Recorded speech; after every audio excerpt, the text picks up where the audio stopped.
Business Model Canvas mentoring session. Before we start, I would like to offer my warmest greetings to Mr. Indra as the Vice Dean of Students Affairs Faculty of Economics, Universitas Negeri Jakarta, Mr. Shandi, Aditya, and Dr. Ang Hong Long as our keynote speaker for mentoring session BMC International Competition. Last but not least, our diligent participants of BMC. Please allow me to start the show with Assalamualaikum warahmatullahi wabarakatuh. Salam sejahtera bagi kita semua. Shalom, Om Swastiastu, Namo Buddhaya, dan salam kebajikan. Once again, welcome to BMC mentoring session. This mentoring session is meant to deepen participants' insight and understanding to how build a business, and participants can discuss business plan related matters within this platform. My name is Farhan Turatala. I'm a digital marketing students program major year 2020 on Faculty of Economics, Universitas Negeri Jakarta. And it's truly my pleasure to be the one guiding us through our mentoring sessions for today. Even without our current conditions, which place us to do this show through a Zoom meeting, we hope this event will proceed freely without any shortage. Before we start, there are a few rules that we need to abide during our sessions for today. First, every participant shall put their camera on, except for unavailable circumstances. Second, mentoring participants is used to virtual background for their meeting. Third, participants shall change their format name into team name, university. Fourth, all participants should behave in acceptable manners with proper outfits as the show proceeds. Fifth, during the material presentations, participants should mute their microphone. Sixth, questions can be conveyed through the chat column and will be answered during the Q&A session or can be told directly to the speakers in the Q&A section.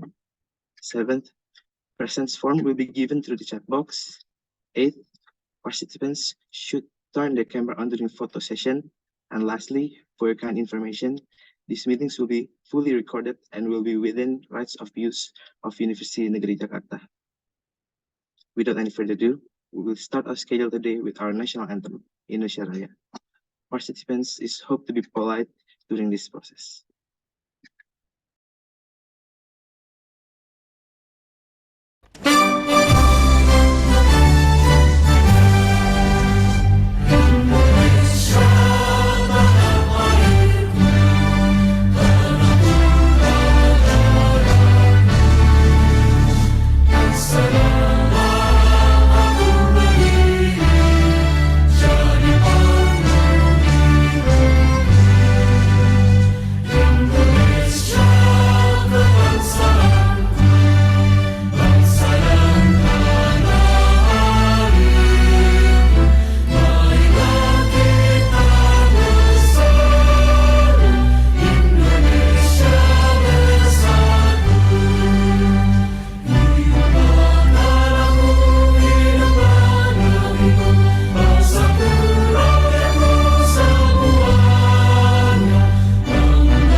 After hearing the warm greeting, thank you for that, Tim. Moving on, before we dive deeper into our main issue today, we would like to invite the Vice Dean Students Affairs Faculty of Economics, Universitas Negeri Jakarta, Dr. Indra Pahala, to give us his welcoming speech.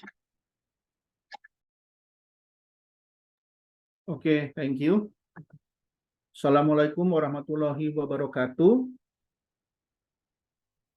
Good morning, ladies and gentlemen, the Honorable Speaker, Dr. Ang Hong Long from Faculty of Business, Economics and Accountancy, University Malaysia, Sabah. The Honorable Speaker, Mr. Sandi Aditya from Faculty of Economics, Universitas Negeri Jakarta. The Honorable Mrs. Terilina Mono Arfa as Chief of Organizer, BMC International Competition and their team. The Honorable all participants of this mentoring session. A warm welcome to the mentoring session of the BMC International Competition on the theme of business ideation and business competitiveness. We are delighted to have such a talented and enthusiastic group of participants with us today, representing their respective business proposals. This session marks a crucial milestone in your journey toward success, as you will have the opportunity to receive guidance and insights from esteemed experts in the field of business. In this fast-paced and ever-evolving business landscape, the ability to generate innovative ideas and stay competitive is paramount. The competition you are part of aims to nurture your entrepreneurial spirit, foster creative thinking, and equip you with the necessary tools to navigate the challenge of the business world. During the mentoring session, you will have the privilege of engaging with our esteemed mentors who bring a wealth of knowledge and experience to the table. They are here to provide valuable feedback, share industry insights, and help you refine your business proposals, ultimately strengthening your competitiveness. Remember, this session is not only an opportunity to learn, but also a chance to network and collaborate with like-minded individuals who share your passion for entrepreneurship. Together, you can inspire and support one another of this exhilarating journey towards building successful and impactful business. I would like to express my deepest appreciation to our speakers for generously sharing their time, expertise, and wisdom. Your guidance will undoubtedly shape the future endeavors of these aspiring entrepreneurs. To the participants, embrace this mentoring session with open minds, active participation, and willingness to learn. Be prepared to ask questions, seek clarification, and absorb as much knowledge as you can. Remember that this is a unique opportunity to enhance your business acumen and take your proposal to new heights. Once again, a warm welcome to all participants and mentors. Let us embark on this mentoring session with enthusiasm, curiosity, and a shared commitment to nurturing innovative ideas and fostering business competitiveness. Together, we will create a platform for entrepreneurial growth and success. Thank you, and I wish you a productive and enlightening session. Wassalamualaikum warahmatullahi wabarakatuh. Waalaikumsalam warahmatullahi wabarakatuh. After hearing the warm greetings by Mr. Indra, we certainly cannot forget to introduce our speakers for today's mentoring session. Mr. Sandi Aditya.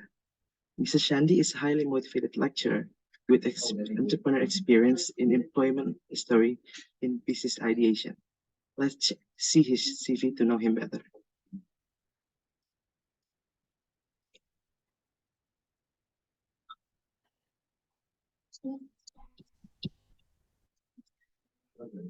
He is a university matchmaking supervisor at Wirausaha Merdeka and Praktisi Mengajar, and is also a full-time lecturer in Universitas Negeri Jakarta.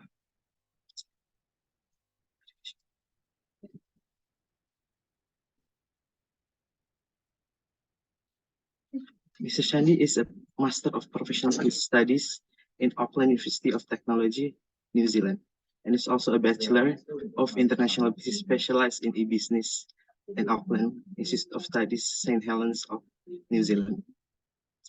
He's also experienced in courses and certification such as Microsoft Certified Educator and Professional Photography.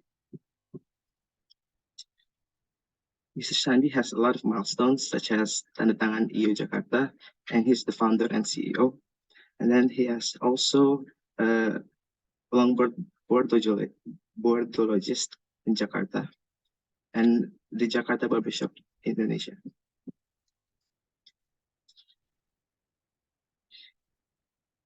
He has a lot of research activities in social media engagement as a mediator, financial literacy and digital marketing for SME enhancements in East, and factor to influence motivation and entrepreneurship in Tension University studies in Indonesia.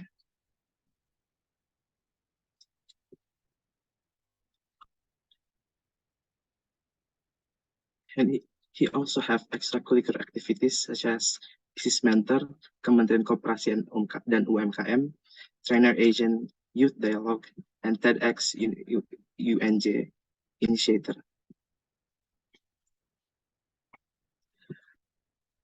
Okay, with that, without any further ado, please welcome Mr. Shandy Aditya.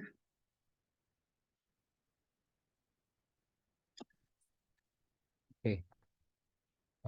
Thank you, MC. Assalamualaikum warahmatullahi wabarakatuh. Salam sejahtera untuk kita semuanya. Om Swastiastu, Namo Buddhaya, salam kebajikan. Good morning, everyone. I see a lot of new people that I see. The Honorable Dean of Faculty of Economy, Jakarta State University, and all the Honorable that I cannot name it by one. Yeah. Thank you for the opportunity for me to giving some insight regarding the ideation. Maybe we can start right now. Let me share some of my slides.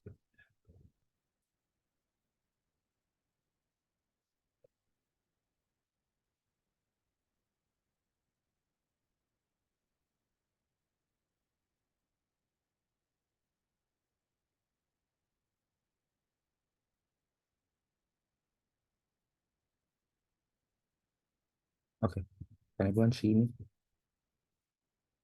Yes. Yes, okay. Hold on. Right. Okay. Talking about the ideation. Yeah, ideation, we start doing that by doing some thinking. But without any plan, or without any guidance, sometimes everything that we can think of is all over the place, and sometimes we forgot about things, and then it will not be a very good idea later on. That's why we need to apply the design thinking to make our ideation much better and much more complete. That's why the title here, design thinking for everything. Right. Okay, this is me. My shorter hair. If you guys want to know me on a daily basis, you can log into my social media at Pak Dosen Sandi. I'm a father of 3, full-time lecturer as for now, but I always doing entrepreneurship every now and then. If we divide the startup into 3, which is the hustler, hacker, and the hipster, I'm more on the hustler. I like to do some extreme sport, and my part-time, I'm doing a photo and videography. Some of my business that I established, it's on this list. Some of it already closed, and some of them I already sold to somebody else, and some still going on. For example, the Ford Traveler, it's still going on. It's a small business with my wife and to my other friend about an open trip going abroad. We've been to Morocco, we've been to Russia, we've been to India, just to help people get there and see everything else without a fixed schedule. So that's what we call open trip. Right. Besides the business, I like to make community development and try to create something, with the students. For example, currently I'm the founder and the initiator for the TEDx UNJ. Yeah, we started on the 2021, and then we continue again this year. I'm also a founder of a UNJ Entrepreneur Club. So if anyone wanna talk about the entrepreneur, any kind of business idea or opportunity, you can join this club in UNJ. And then I help UNJ also collaborate with Apple Academy. I made a startup with my students about digital signing, which is tandatangan.io. Everyone can use it right now. Just log on to tandatangan.io, register, and start using it for free. I'm also a mentor on the 1,000 Startup Digital Mentor in Indonesia, collaborate with the Ministry of Technology. And then, yeah, for the photography, I've been selected to be one of photographer in a national sport event, yeah, in Papua. And right now I'm working for the Ministry of Education to help the what we call Wirausaha Merdeka or independent entrepreneur for last year about 11,000 students, and yeah, many more projects to come. So what is design thinking? Definitely not this. This is a designer, yeah, not design thinking. So this is designer. So what we actually design is we try to make a solution. Yeah, if we see any problem, we find a solution. But how the solution can be implemented in the problem, that's why we need to design it. Okay, it's a repeating process. Yeah, therefore, our solution approach, yeah, we need to understand about more customer. Yeah, we can answer the question, the problem, yeah, and then finding the real problem to find the alternative solution. That's what we basically do. Yeah, doing the ideation for the design thinking. So sometimes people think that okay, solving a problem, it's hard, it's easy, it's challenging, it's interesting, but the bottom line is what's in it for me. A lot of kids nowadays, yeah, people nowadays always think what's in it for me. Can I do this with pay? Because if I like Joker said, if you're good at something, never do it for free. So thinking about this 4 point, what's in it for me? First is your personal achievement. Okay, it will be improve the way you think much better whenever you see the problem. And then, yeah, because we are all mostly student from university, and yeah, lots of university lecturer, whenever you can solve a problem, and then all that problem, maybe you can bring it to the competition or you make some paper about it, you can make your alma mater proud. Okay, and then awesome portfolio after you graduate later on. All the HR, it's no longer asking only where you come from, where is your alma mater, and how and what is your GPA. Yeah, it's no longer only that. What they can ask about you other than that is what is your achievement, what have you done during the university. So this can be your achievement. You solving a problem about this, you solving a problem about that. Okay, and then yeah, the ticket to the rich and famous. If you can work your solution and lots of people like your solution for their problem, yeah, you can do it. You can monetize it.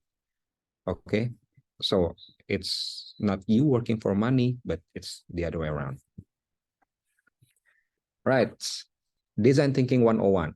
Yeah, definitely I take this from Google, but I help you try to understand about how this loop work. Okay, first, yeah, we can see this the outer circle Yeah, we need to understand, we need to make idea about it, and then try to materialize it, yeah, or what we call monetize. We're gonna discuss about this one by one. So this is the different kind of loop, but pretty much the same. Yeah, we start from the empathize, and then divine the problem, start to make some ideas, make a prototype, and test. But during the process, we can go around, yeah, come back and forth, yeah, to make everything better. For example, first from the empathize, you go to divine. Try to think that how your empathize feeling can help divine the problem. Okay, whenever you do the for the test and then something goes wrong, you can always come back to making a better ideas. Okay, and then if something goes wrong, you can come back also to learn about more about the user through the testing. Yeah, so on and so forth. That's why this framework is very useful if you want to make business ideas. Okay, first, let's discuss about empathize. Have we really empathized for everyone? I'm sure you guys see a lot of problems in Twitter, in TikTok, Instagram, but are we really like to empathize? Maybe some of you guys, or maybe most of you guys, like to comment, but not the empathize. Well, I think if you want to start to make a good business idea, let's start to empathize, okay? Because from there, we can get deep understanding of the problem and realities of the people that you are designing for. So yeah, we try to understand the problem and see from the people who have the problem point of view. Okay, and how we gonna do this? First, yeah, we're gonna observe. Yeah, see first without doing some comment. See first what happened. See until the end. If like the TikTok says, yeah, see until the end. Um, let's see how the people interact, yeah, with the environment. Find the quotes, find the behavior. Okay, take notes. Yeah, if you see something that interesting, and then try to talk with them what they think, what they feel, and what they actually needs. Okay, that's the part for the observation. Next, try to engage. Okay, try to do some interview with all the people have the problem. Okay, and then ask questions whether you can find a really good answer to make that as a solution. And then the last part is immerse. Immerse means you bring yourself to their situation. Okay, in here I says that find a way to get into the user's shoes, because sometimes we don't understand if we are not in the same condition as they are. Okay, because this is the best way to understand the user's needs. So asking question is also tricky. It's kind of simple, but to ask the right question, it's not as easy as you think, as we think. So this is the mindset that I like to give to my students. If you want to ask the right questions, first, don't judge. Okay, whether you see something dodgy, something's different, something off that you can think of, don't judge. Just be plain. Okay, this is hard maybe at first, but yeah, try to practice not to judge what you see at the first time. And then whether you ask the stupidest questions or maybe the smartest question that you can get, questions everything. Okay, you have to questions everything. And then please take notes on the question and also the answers. And keep your curiosities on every time, because sometimes whenever you are in the condition, you don't get the questions right. Yeah, but whenever you maybe go to sleep and then think about what you did before, and then the questions start popping up. Okay, so keep the curiosity on, yeah, during this process. And then there's always a pattern, because people like to have their work around. Yes, we have a problem. For example, some students very hard to get up early, and then somehow they have their workaround. It's either they move their schedule into the afternoon schedule, or maybe they have their watch to wake them up, or maybe they ask their mom to wake them up. Any kind of pattern, yeah, they try to make workaround for their problem. So find that one, and then listen without thinking how you're going to respond. Just be a good listener. This is 5 mindset there to ask a good question. If you ask like 20-30 questions, I'm sure there's some question that are really good to be following up to make your answer and solutions. All right, so this is some questions that simple, but I like to ask all my questions when they start making ideas. What's so great about it? Okay, keep asking that question whenever you see ideas, and then ask not just one or twice, ask 5 times. Let's see if they can keep answering the questions. If they can answering the question at least 5 whys, means they already think it through about all the ideas. If it's just only can answer 1 or 2, yeah, maybe they're not think it further yet, and that's what your question is going to help them. Okay, so a very simple, what's so great about it? Okay, I'm sure after you know about this question, you can keep asking everything that you see. What's so great about it? It's not just it's not being skeptical, yeah, but you want, yeah, you keep growing your curiosity, thinking, yeah, to see the whole picture of the ideas. Okay, so maybe you can set the tone to be more positive rather than, yeah, be skeptical tone. So, hey, what's so great about it? You can ask something like that instead of, yeah, what's so great about it? It's kind of different, yeah. Right. Ask what, how, and why. So this is a basic question about yeah, like you guys already know about 5 W and 1H. Okay, so on the what session, write that you observe, yeah, the user doing without making an assumption. Okay, and then about the how, understand what the user are doing, yeah. Never care about the positive or negative. See the effort, yeah. See anything that relate on it. And then why? So you have to see the motivation, the emotion, okay, because that's the reason, yeah. If you guys like to hear Simon Sinek, he focused on the why, because I think that's one simple yet very deep question, yeah, regardless everything. So why you make this, why you make that, why you have this idea, and then you can start from there. Okay, still in the empathize, yeah, because empathize is one of the biggest part on the ideation. First, you see what they say, okay, quotes from the user during the interview, and then start to see what the user think, and start to see what the user does and feel, because that might be the answer for the question, that might be the idea for your business idea.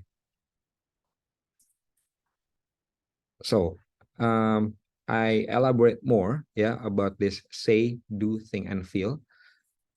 And then when you see here, this is the example if you wanna buy a TV, okay?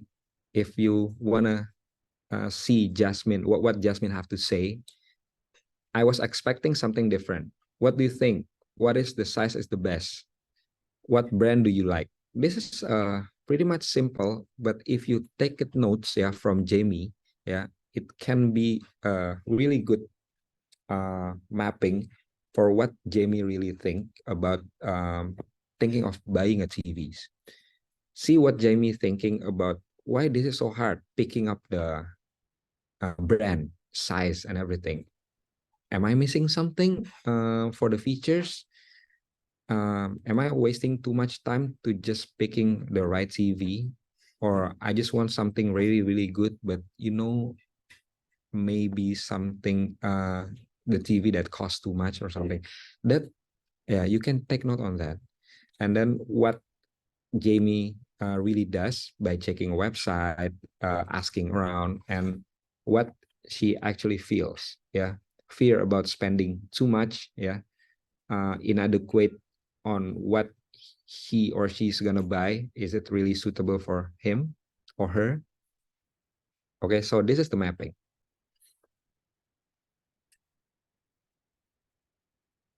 Still on the empathize, yeah, because this is a important part. Never stop asking questions, because we never know when we're gonna have the right answers. So just take your time during the interview, use the analogies, or maybe do some brainstorming with your users, with your interviewee, because when we keep asking questions, we can see some consistency, also the inconsistency. From there, we can start digging deeper. Yeah, if maybe you can find something from there. All right. In here, I said that don't be afraid of silence. We don't have to rush things during the questions, during the interview. Just wait until maybe the user can answer the right questions. Okay, try to bring to the different environment on other experience, yeah, by using analogies. And when thinking about products, blind people try to actually experiment, not using your eyes during the experiment, and try to see what they can achieve and what their needs. Yeah, this is what we call body storm. Maybe the example is like this. Try to hold a remote control. If you find a remote control near you, try to find it. And then close your eyes. Try to find the on and off button. All right. I'm sure you have what we call mental model. Your fingers start to search where is the on and off button and start to go maybe to the top left or the top right or the top middle. Something that really popped up. Okay. And that's how we can learn about the body storm. So moving on to the second point on this ideation is divine. Okay. We make definition of a meaningful and actionable problem statement, which is a design thinking wheel. Unpack your empathy findings into needs and insight and the scope meaningful challenge. And right now, we're going to focus on the solving.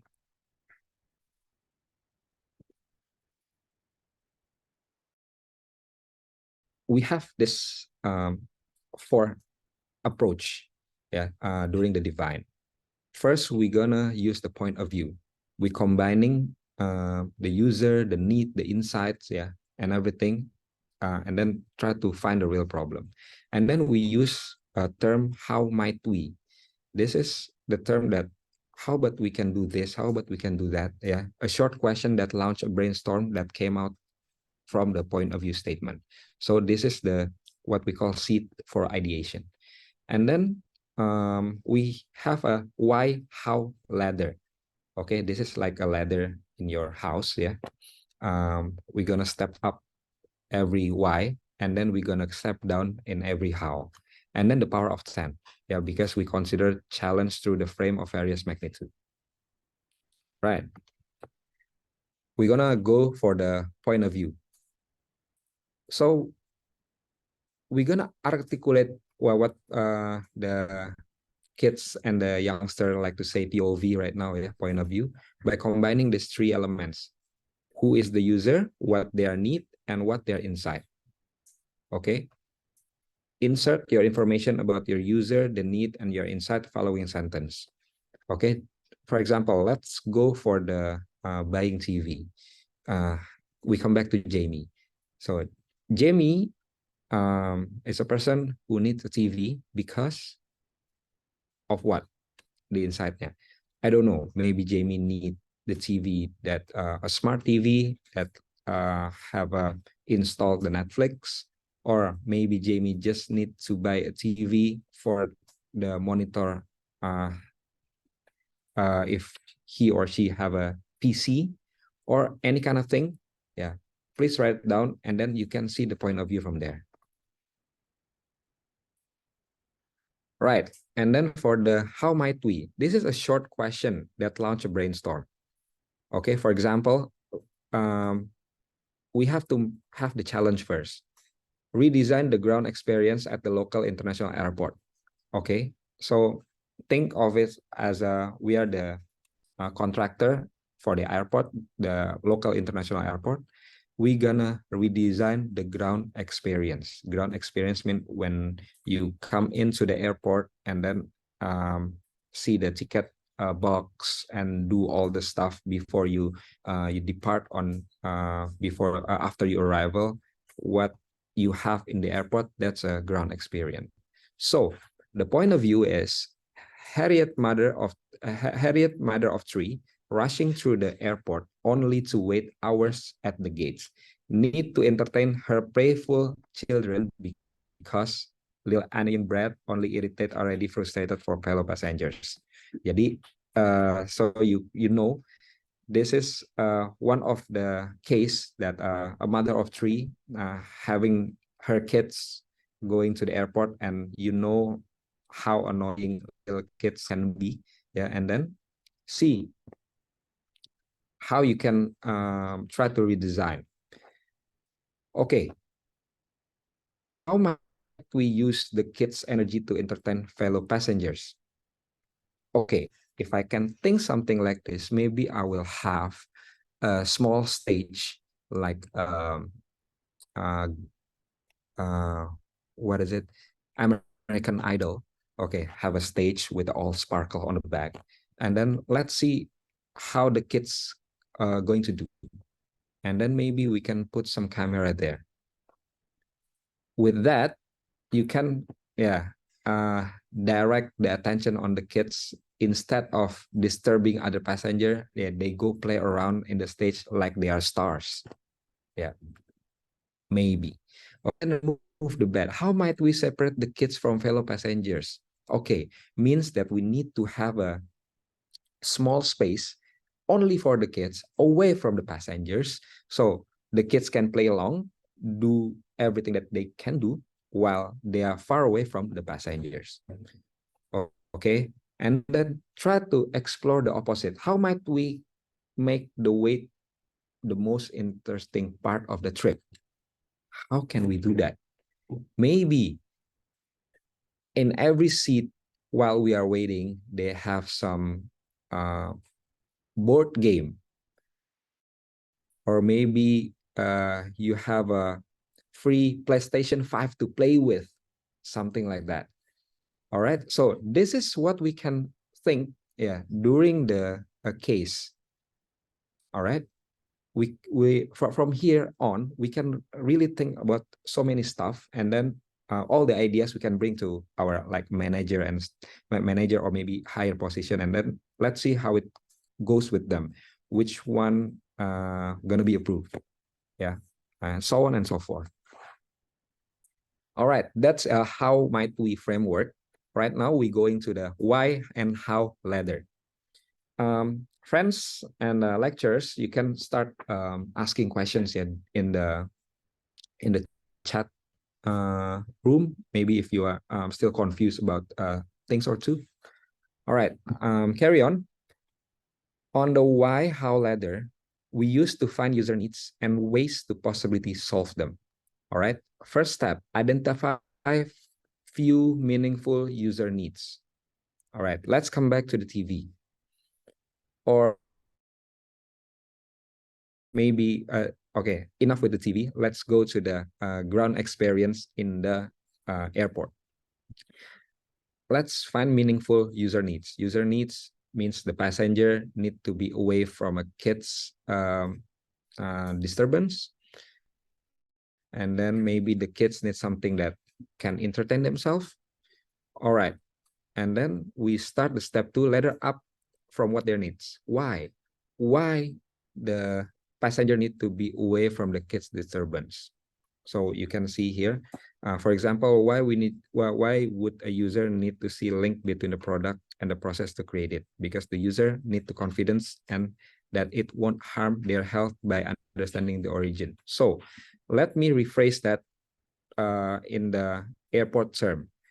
Why would the user need to away, the passenger need to away from the kids disorder? Because they need some silence or a silence moment and quiet moment during a long trip. They maybe feel noxious because a long flight, because maybe they are sleepy because of the different time zone, things like that. So after we have why, again, continue the ladder from the same needs. At the certain point, you'll reach the very common abstract such as they need to be healthy. Okay, from here, we can start to think, all right, means all the passengers regarding the normal people and maybe a person with a family, they need their space to do whatever they want. If you are in the ground airport by yourself, means you need your space to be quiet and maybe sleep a little bit. And then if it's from the mother of three point of view, maybe this is the moment they are resting from the airplane seats and then try to stretch themselves for the kids and have a different experience. All right, and then climb back down by asking how. Right, after we have to see what, after we see the why, and then we see how can we separate all the passengers to have their own space. Okay, and then start to think in ideas. All right, so after I mentioned, I think 2 or 3 framework that maybe you can develop more on that. Which one do you like to use? It's depend on you. It's depend how you work and your team.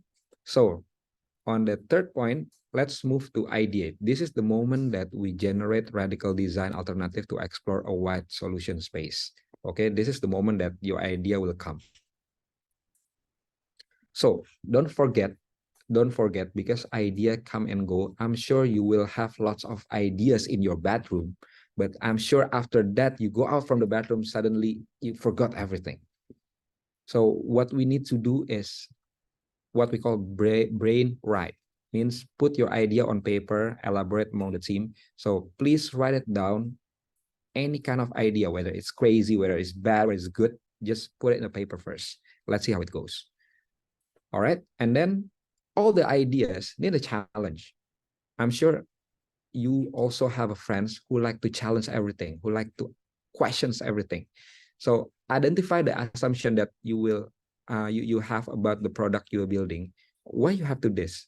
Use the term again. Why so great about your idea?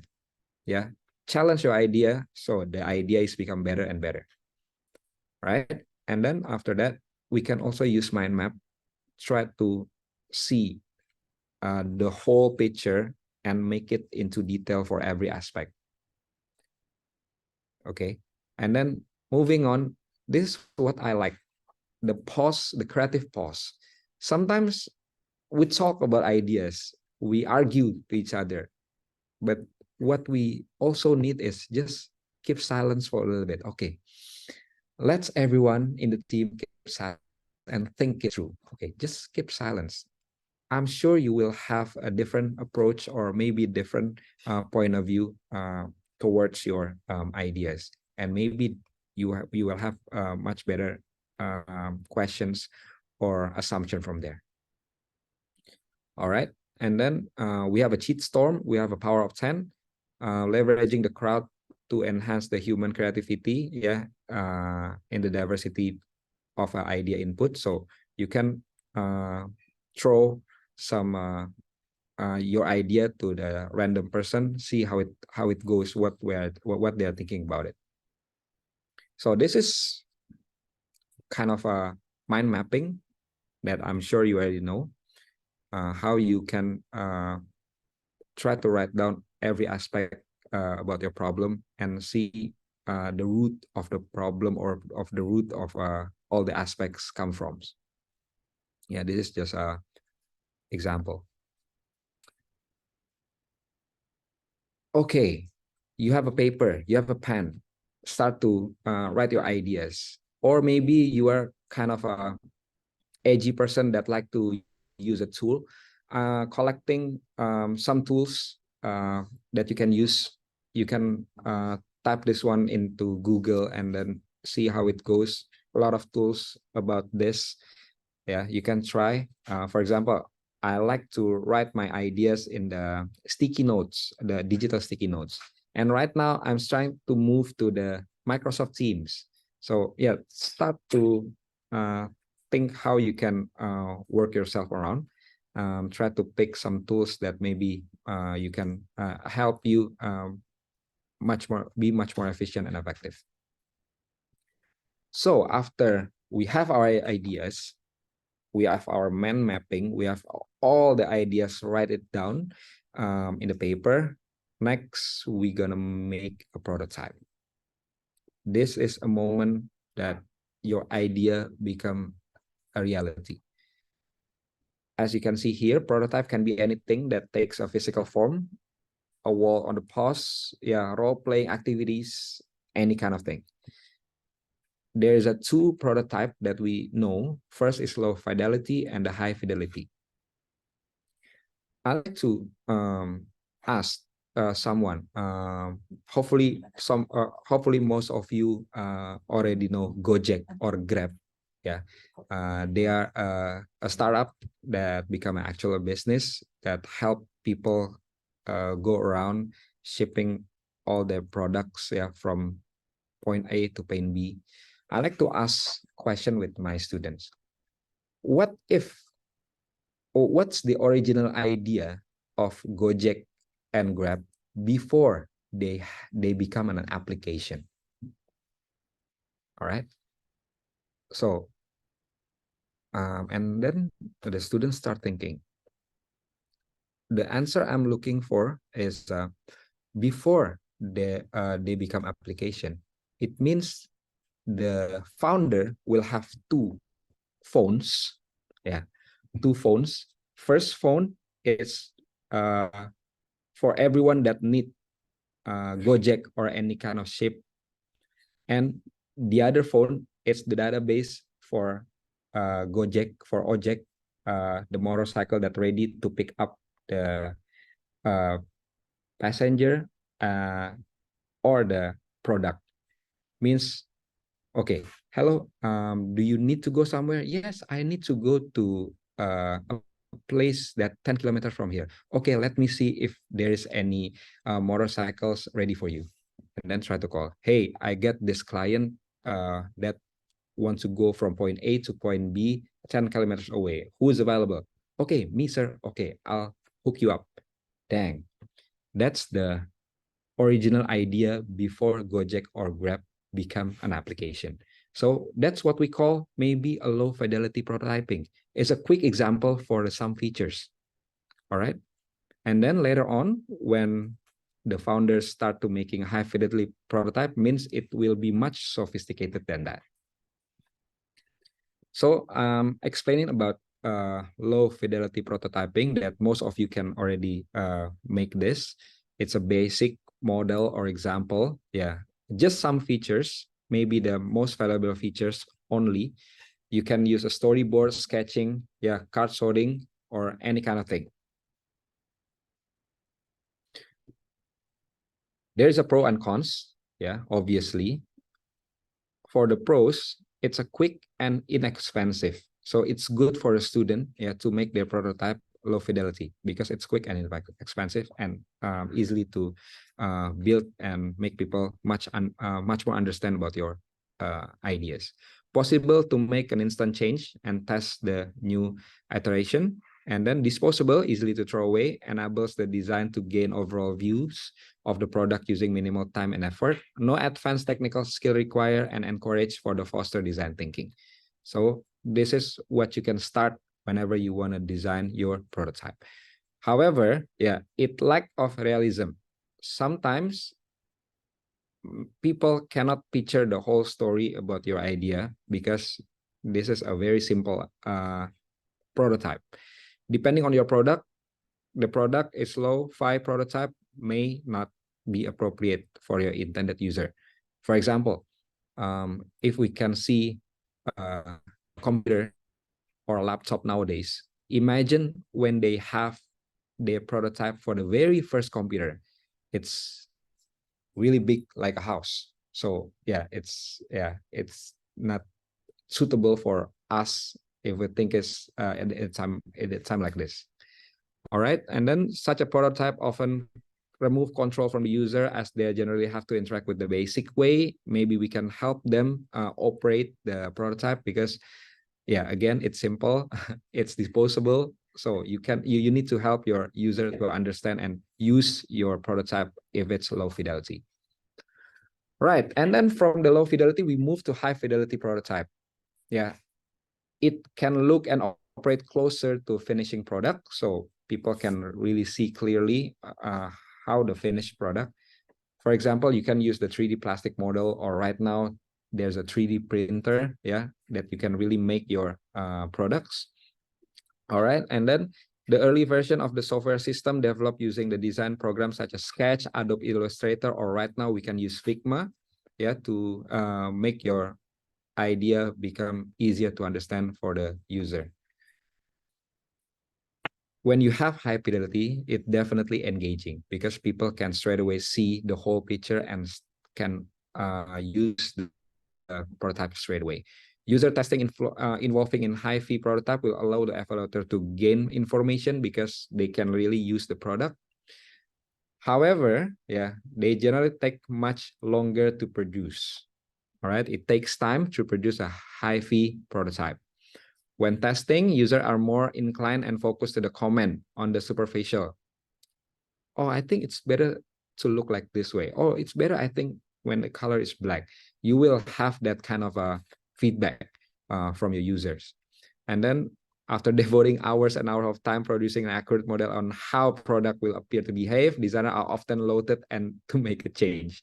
You know, if you already make a very beautiful high fidelity prototyping, it's really frustrated when you need more changes or major changes rather than the minor changes.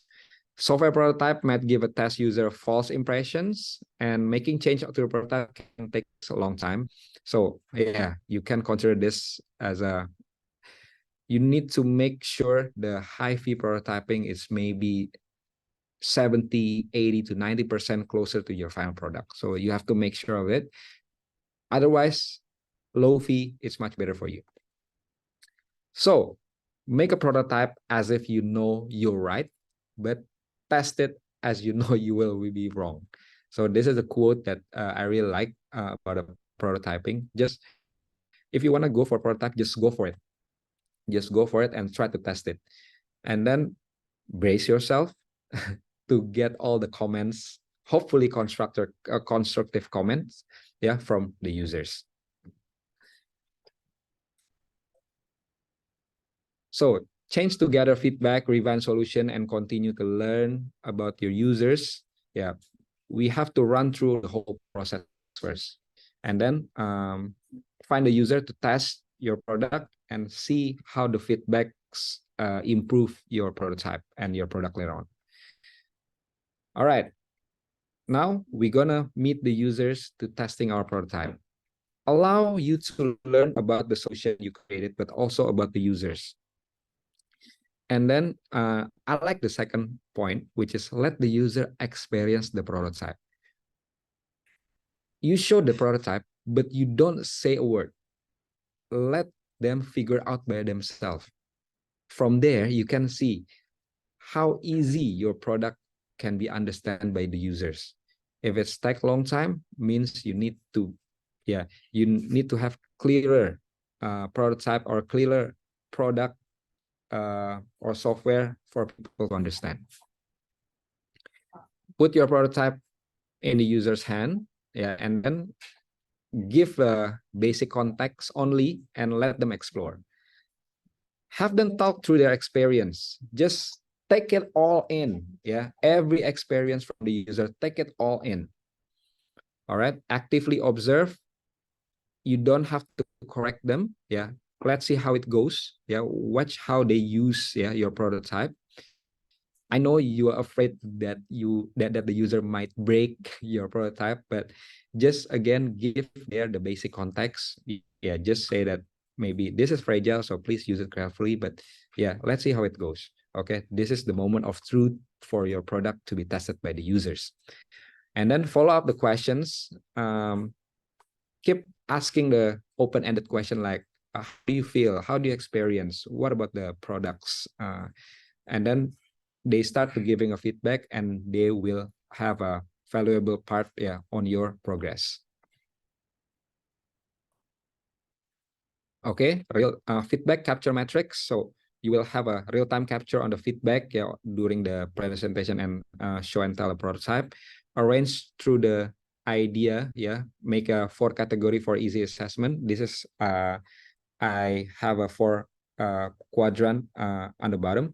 Fill in the metric as you give or receive the feedback. First quadrant is the constructive criticism. That's something that you will use the most. Okay. Next will be the place things like once and to find notable. Maybe some minor improvement that really positive for your products you have. And then if there is a questions, yeah, you can write it down on the 3rd quadrant. And the 4th, if the user have a new idea upon your prototype. So after we feel empathized, after we try to divine the problem, after we start to ideate, after we start to make prototype and testing our prototype, this is the word that I like to use to all my students. It's lean. It means you have to keep circling. Yeah, you come back from the prototype to the ideation. You can also come back to make just question everything. Just keep rotating until you find your eureka moment, because I'm sure the first cycle won't be enough to make your product great. So that's the reason why I bring these pictures back. You can always come back to empathize. You can always come back to divine. Okay. And you can always move forward to make another prototype and testing. You have to do everything here until you get it right. Until your solution, until your product or your service really solve people's problem. So that's all about ideation from me. Let's talk about it furthermore. If you have any more question or discussion, we can start during the Q&A session, or maybe I left this my IG, my WhatsApp as my email if you want to talk further with me. So thank you very much for the opportunity. Assalamualaikum warahmatullahi wabarakatuh. Waalaikumsalam. Wow, what a great insight about business ideation from Mr. San. Thank you, Mr. San. Before we launch it, we come to the Q&A session. The Q&A session will be open for 15 minutes for any and all our dear participants.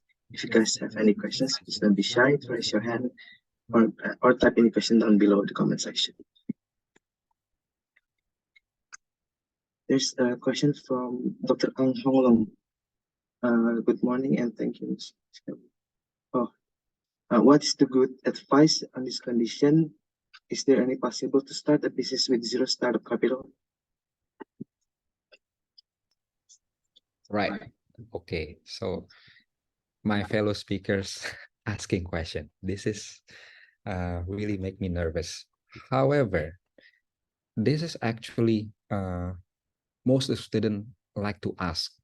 They do have ideas, yeah, but they have no capitals. I like to ask them. This is the question that I like to ask. Okay, how can you start right now? yeah, during the building of your idea, how can you start right now? So what can you start? When can you start? So my idea is for the product, we can start to building maybe first the social media. Try to give a questions in your social media and try to engage things. The reason why social media, because we want to get more feedback about the product that we going to build, that the service that we going to build. Yeah, if it's a service, it's much more better. I mean, it's easier to start because we can start everything with our own effort. For example, I have a students who develop a application, food aggregator, but the food it's come from the house the household, because some of the household like to cook some more, and then they try to sell their food, but it's not a restaurant. So what I ask them to do is try to collect the data. Where can you get this household that can produce more food for other people? All right, so they start collecting the data, and then they start also looking for people who need more food.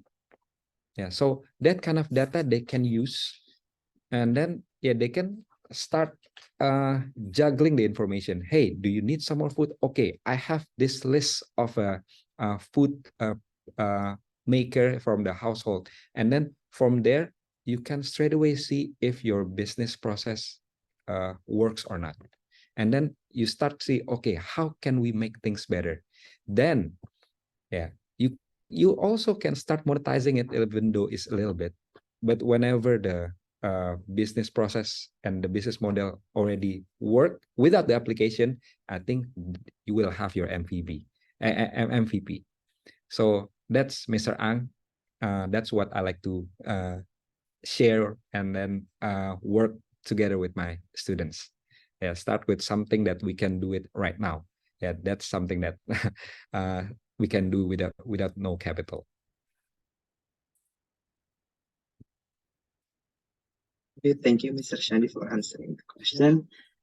There's a few more questions. The first one is from Aska Hemawan. Creating a proper business idea was never been easy. It has complex question of dedication and times, in-depth thinking needed to solve the problem. The question is, how can we actually trigger the willingness to stand your ideas out? And how can we know the ideas is proper and keep it developed in track? All right, Aska. Aska have something that maybe also I need to share with everyone. Aska also developed a startup called Plate. Plate is startup that can help student event gaining more sponsorship. Isn't it awesome? Sometimes it's hard to find a sponsorship, right? And then this service from Plate, they gather all the data about a company that like to sponsor an event, and then they meet the company with the event that started by students. So yeah, it's good. Keep up the good work, because I see your social media start growing, and then right, it has the complex sequential of dedication and time. The question is, how can we actually trigger a willingness to stand your idea out? Right. Um, what I can tell you this, your first idea might not be your best idea. I don't know when it's gonna be the good idea, but our brain keep working. If you're not put the idea comes out, it become rusty, man. If it's rusty, it's hard to get the idea come out. So let out all the ideas, even though it's a stupid idea, even though it's out of nowhere's idea, just give it all out, give it a try. Since you are an UNJ student, you can also meet me. I can challenge your idea. I can ask the question, what's so great about your idea? And then I can start asking 5 whys, and then let's see how it goes. All right. So one idea, if it's stuck, and then you start another idea. It's not that this idea is gone and you only have the latest idea. It means you have two ideas, yeah, on the progress. And let's see how it goes. Where this is going to, where this will be end.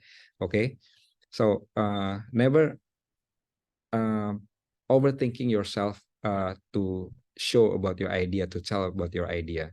You have this support system, and I'm sure right now University of Malaysia has, Sabah, yeah, will have more solid collaboration, yeah, with us, and then yeah, we can start exchanging idea with fellow student from Malaysia. So I think it's better to start writing your idea right now and then share with us later on. Once again, thank you, Mrs. Sandy, for answering the question. And then there's the last question from Mrs. Terry. Hi, Mrs. Shandy. I think your material is very insightful. So I have a question. When building a business idea, which is more important, innovation or market appeal? All right. This is kind of easy to answer at first, but after that, it's a long process to maintain. First, my question, my answer will be market appeal, because that's where the money come from. Okay, you need some money. Okay, your idea will not work, will not progress, will not be reality without money. So focus on the market appeal first. However, after you create your first product that market appealing, and then what else? I'm sure you can make much better product. I'm sure you're gonna make much better service. Start to innovate your first product. Start to think about other product that might related to your previous product, and then you can see because you start the market appeal means you already hook up with the knowledge of what market want. So you, when you follow that and then combine with your innovation, I'm sure, yeah, you will have much longer term in your business rather than just focus on a one product and then have a shorter time. So yeah, it can both are connected, but start with the market appeal. Thank you so much, Mr. Shandy, for answering the questions. Before we end the session with Mr. Shandy, on behalf of BMC International Competition Committee, I would like to express our sincere appreciation for your valuable contribution as a speaker. We would like to present you with this certificate of appreciation. Once again, thank you, Mr. Shandy Aditya.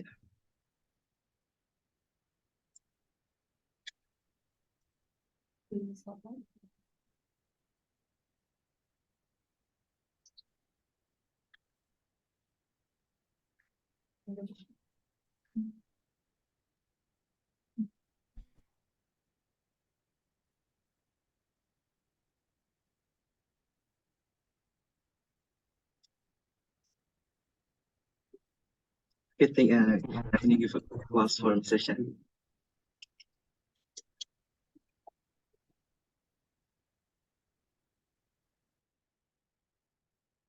And next, I would like to introduce our second speaker for today's mentoring session, Dr. Ang Hong Lung.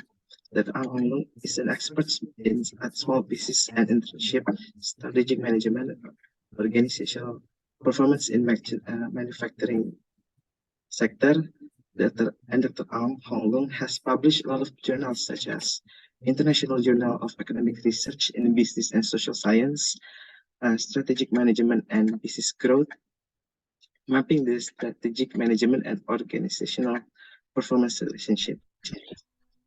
And he also has a proceedings predicting the determinants of energy efficient technology adoption in Malaysian palm oil industry, innovation and performance in Malaysian manufacturing companies, and then whether self-regulated learners are academically high achievers and willing to study hard. He also has a research grant. The first one is entrepreneurial capabilities and organizational performance among the SME manufacturing companies in Sabah, the relationship between university and entrepreneurial ecosystem and students' entrepreneurial activities, and exploring the preparedness of small tourism operators and prospective travelers in Borneo. And we also have a postgraduate supervision, which can be seen in the screen.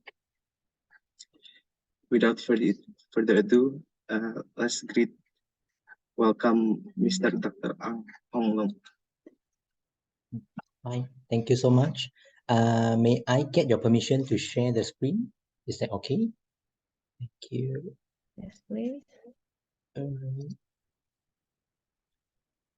Sorry.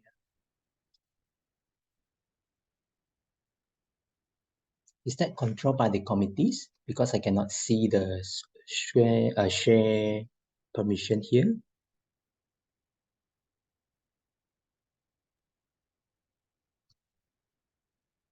You can okay. share your Found it. screen. Okay, found it. Sorry. All right, all right. Yeah.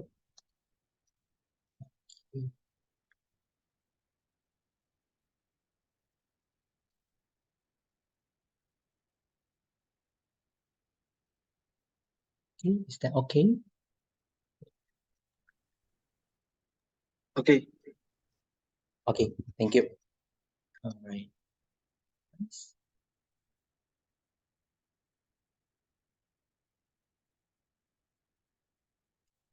Sorry. Okay, thank you. Thank you very much, MC and the event organizer for the opportunities to have a sharing section in this program, which is Business International BMC competitions. And also thank you very much, Mr. Shanti, for your very fruitful sections and also constructive guidance and advice. Okay, and hello everyone. And good morning, salam sejahtera. So my name is Ang Hong Long from Faculty of Business, Economics and Accountancy, University Malaysia, Sabah. So as explained and shared by the MC just now, I'm quite pure in the academic field. So I have a lack of industry experience. So I really hoped and wished to get contact and also know more about the real entrepreneurs and the practitioners like Mr. Shanti, right? So thank you very much. So my sharing sections today will be more on the business competitiveness, but is slightly relevant to the business pitching. Okay, so let's go. Okay, so here is our today agenda. So the first thing, of course, I need to share about the meaning of business competitiveness, although everyone is know about it and also aware about these terms. And also secondly, I would like to share the 4 essentials or vital elements of business model canvas, okay? So which are customer segment, value propositions, channels, and also customer relationship. So why I selected these 4 elements instead of other 5? Because of these explained by most of the experts.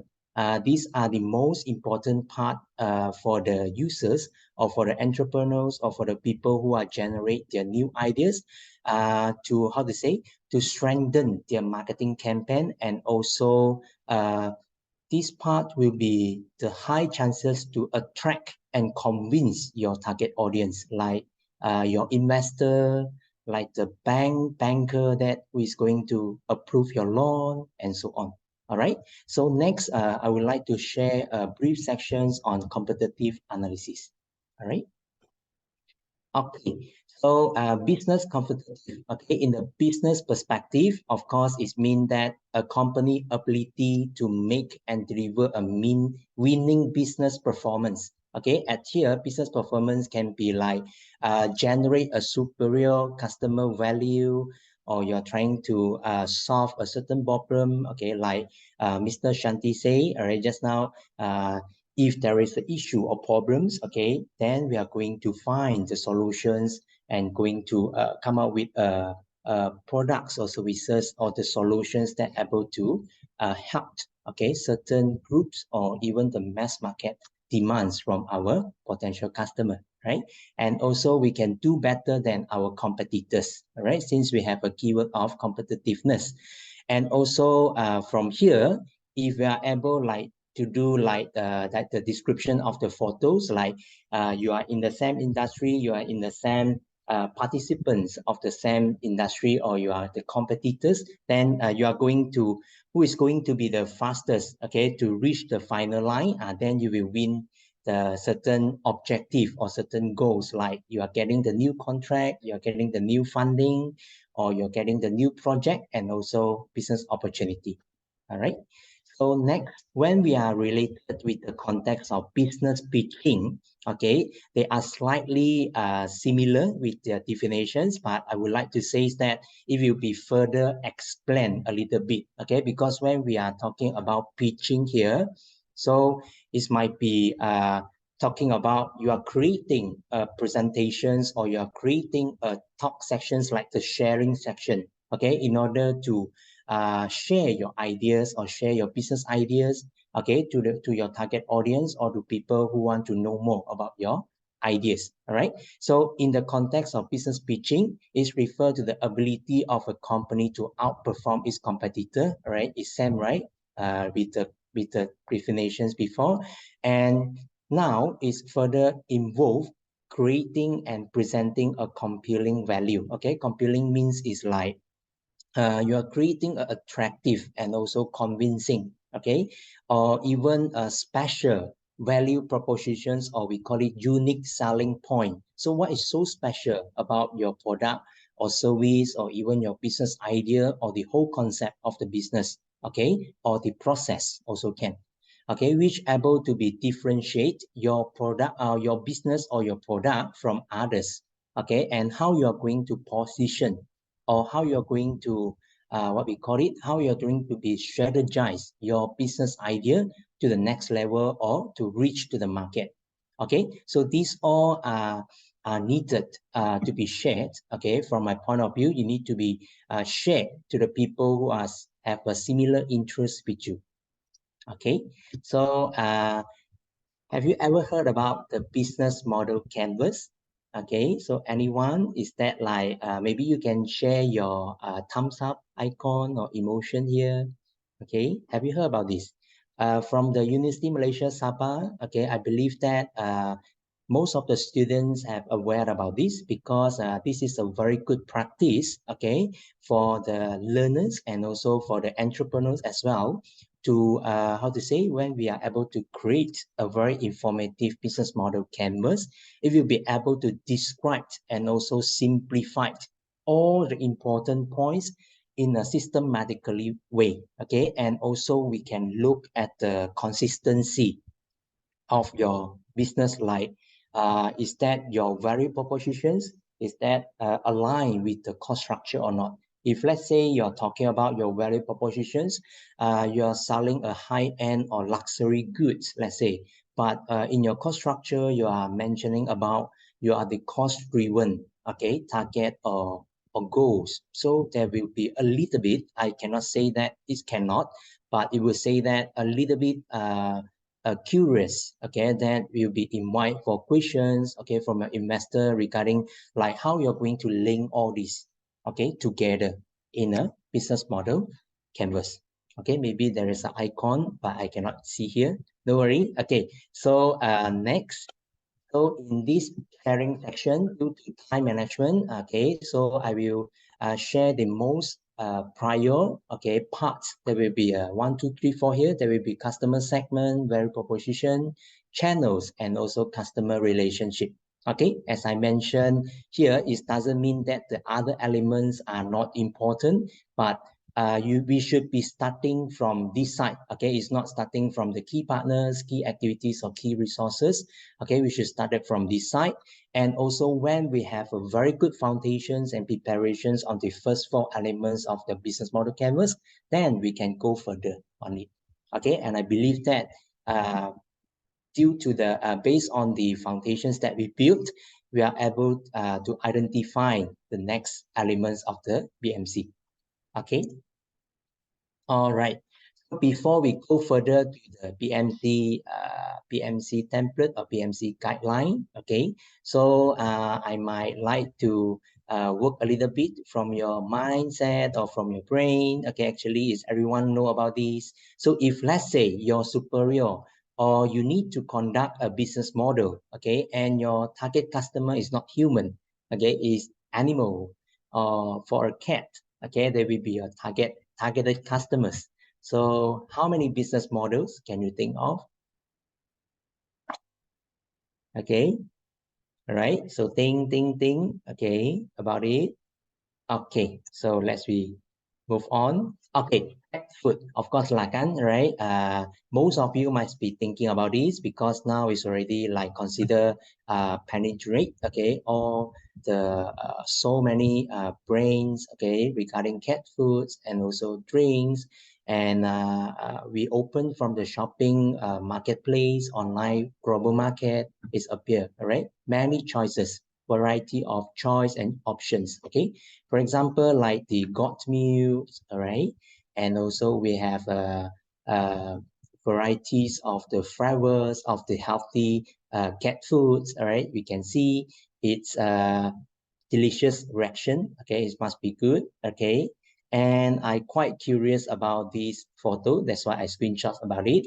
Is that the cat or kitten, right? They know how to use straw, okay? Or maybe it's a Photoshop. Not sure. Okay, just an example for you. All right, next, what kind of business model we can share? All right, let's see next. Okay, cat furnitures and goods. Okay, of course, you might think about it. Okay, because we can find everywhere, and also maybe you have a pet. Okay, at your home, right? And you know, so cat beds, right? For them to rest, sleep. Okay, take nap, and also we have cat furniture. Okay, and with the very nice and creative decorations. Okay, which match our house interior, and also at the same time we are able to provide leisure for them or entertainments or tools, okay, for cats, and like they can jump like a movie star, okay, or it's like a Spider-Man, right? Jump here, and then you can see from the photos they are quite relaxing and also comfortable, right? And also next we can also provide the products like cat exercise wheels, right? In order for cats to get a very healthy body shape, okay, in a good conditions, all right? As you can see from the photos here, okay, it has a very good and healthy body shape, okay, and it might be trend for its catwalk, okay? So next, all right, how about this?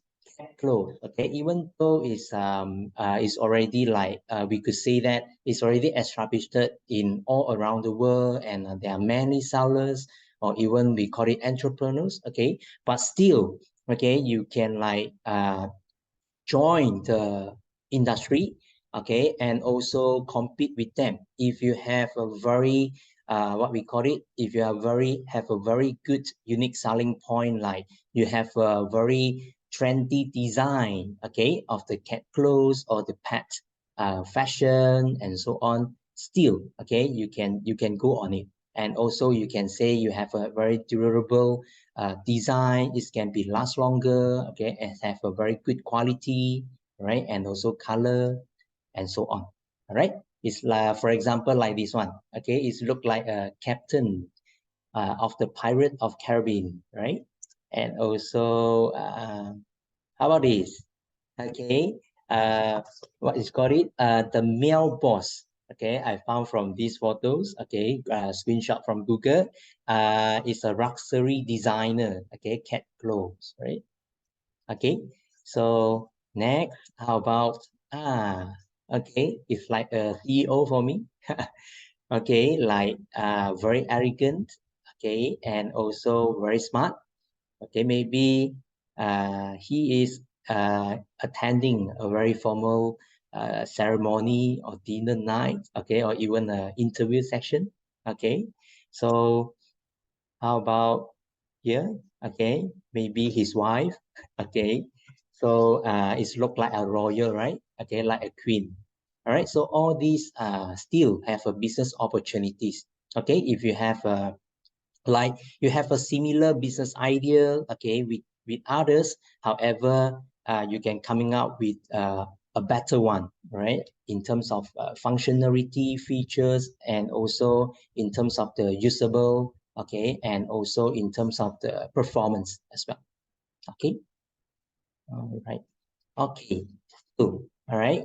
In this potential customer, we can provide grooming products, okay, or services, right? Okay, like no matter in the physical store, right, you send your kids, okay, to their service centers or care centers, okay, or they are even like during the MCO period, I heard that they are even can go to your house, all right, to provide for the grooming service and so on, right? For example, like the massage machine, okay, you see, looks so comfortable, okay, and also they have a special make toothbrush, okay, like special make for pet or maybe specially for cats, okay, good one.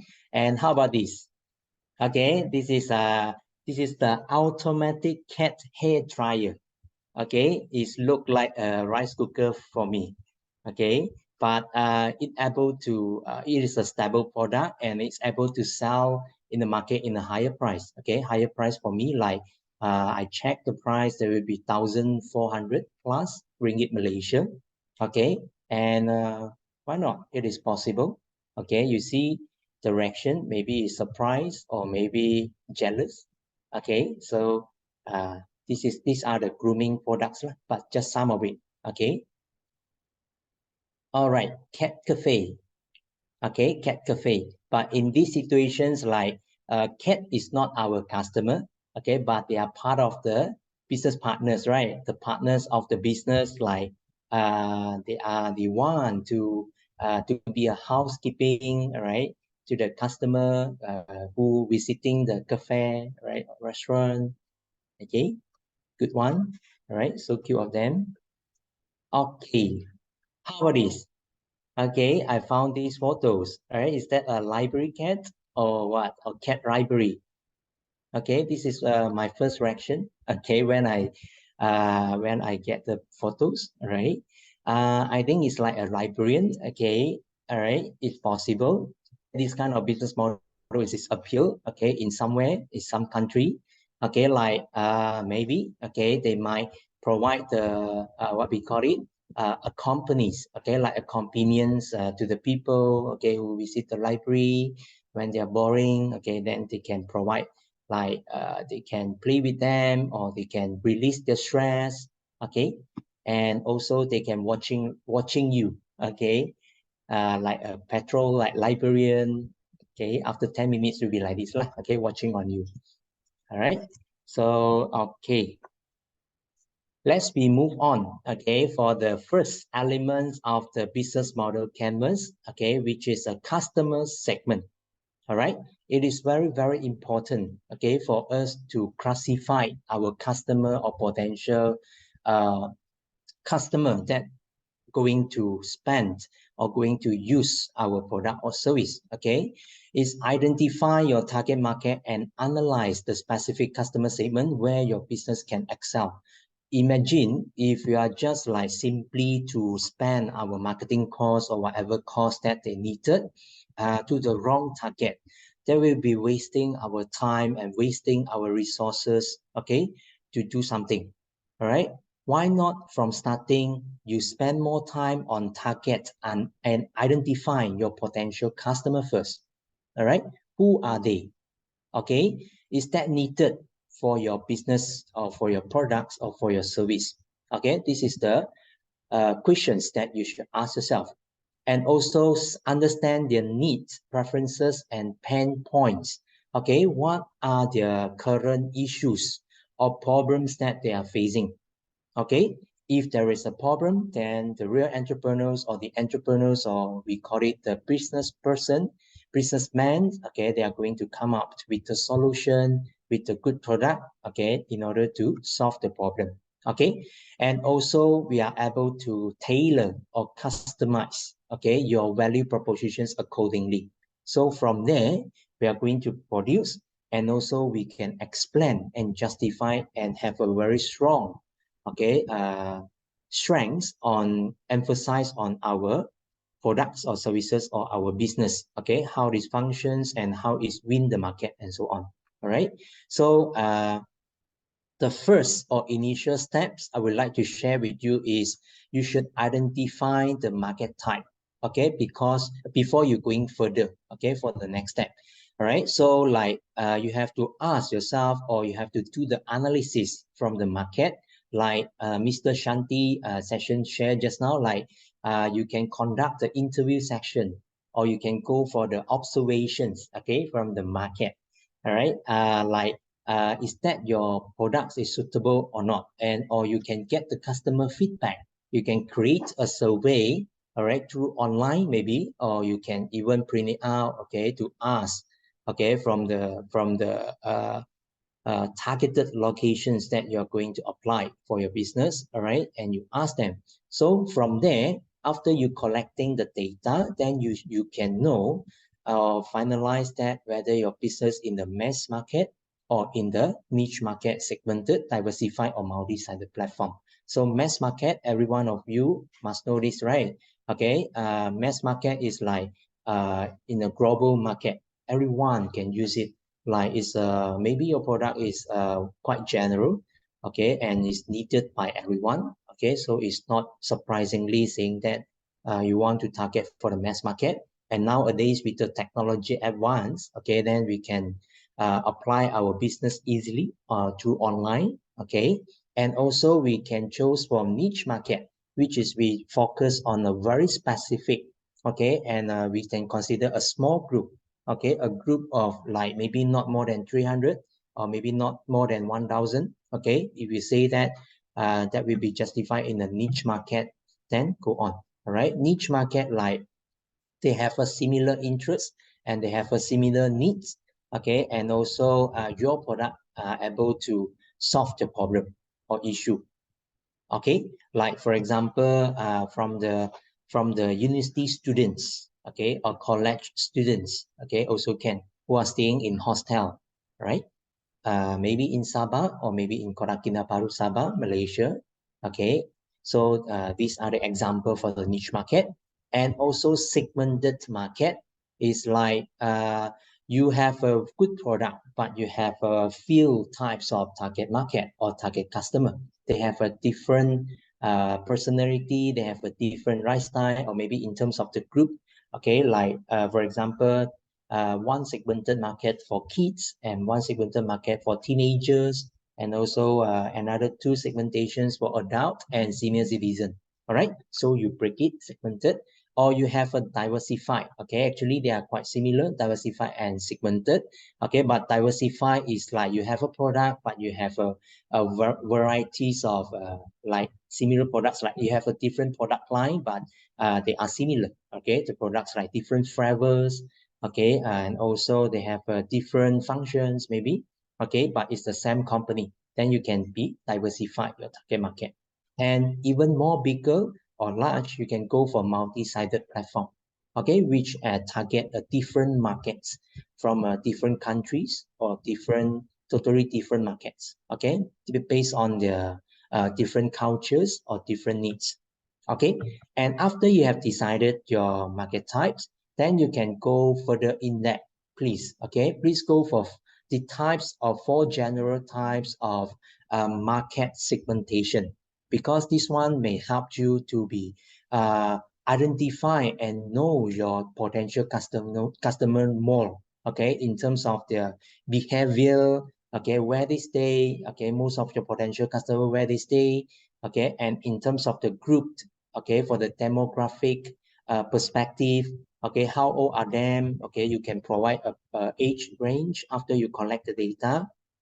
And in terms of the education background, for example, geographical, there will be the location, the city size, any how many of the total populations, okay, from the target market. And the psychographic is like the lifestyle, okay. Is there any social class that you want to target for your customer? Like you want to target for the medium class, okay, or the what we call it, just for the normal or the P40 customer and so on.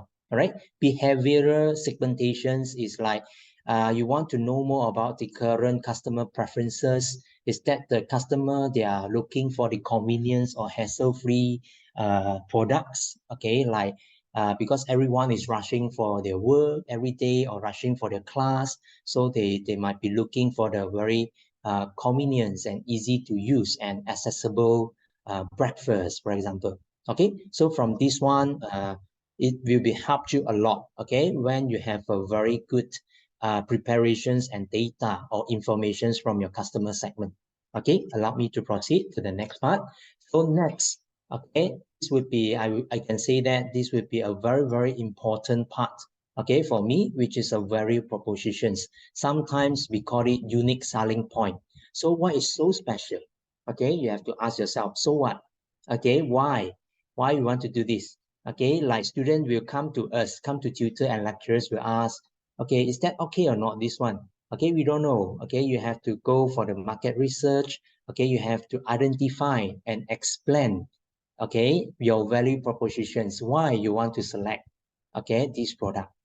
Okay, so unique selling point or value propositions, as I mentioned just now, it doesn't mean that you need to be come up or prepare a totally new 100% cannot be found from the market. No, all right. But if yes, you can find from this kind of business or product or services. Okay, good. You are the next billionaire. All right, I can say that you are the next famous entrepreneurs lah. Okay, in the magazine, right, and so on.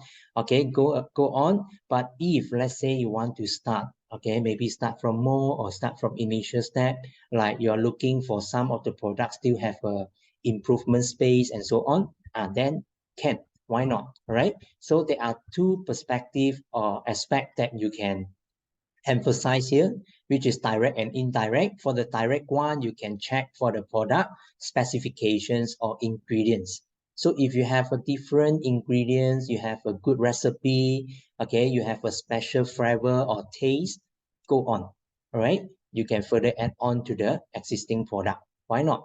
Okay, and if you have a special services offer in the target markets that, like for the moment, there is a lack of delivery service, okay, from the restaurant, okay, in KK Sabah, for example. Okay, then you can, your business is going to conduct a restaurant, maybe, okay, then, or you are just providing the delivery service, okay, also can, possible. And also, is there any benefits from your products after your consumer or customer use it? Okay, and for the indirect side, you can say that they are ease of use if there is, and also warranty or guarantee. Okay, guarantee get back refund if let's say within 14 days, okay, you can be refund back, right? If let's say it's a defect, okay, and also extra services or after sale services can be your value proposition, all right, can. And also in terms of performance, like you're selling kind of like the car engine, right?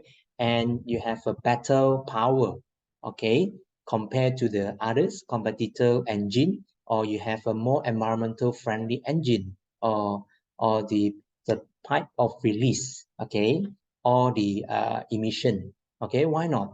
And also you go for the customization, okay, special make when customer requests, then you are able to do that for them, okay, even though you have a general menu for them or guideline, but they don't like it. I don't want, okay, I want to be a special, so I need to special order for this one. Do you able to do that? Yes, can. All right, can be considered one of your USP. And also getting the job done, all right, like certain tasks, like just now I mentioned about the delivery service, okay, then it's a small part of the session, okay, I consider. So you are able to solve it and you provide the services or business for them, okay, then can getting the job done.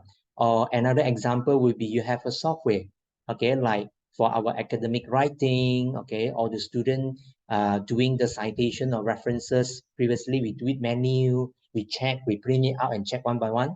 But now we have a manually, okay, and the other relevant software products, okay, which is the free one. Then we can organize it properly to organize our references and citation in just one click or few clicks, right? When we are grouping our document and so on. So all these can be categorized as getting the job done. All right. Design, brand status, price, cost reduction, all these can be considered your value proposition. Okay, you might think about this.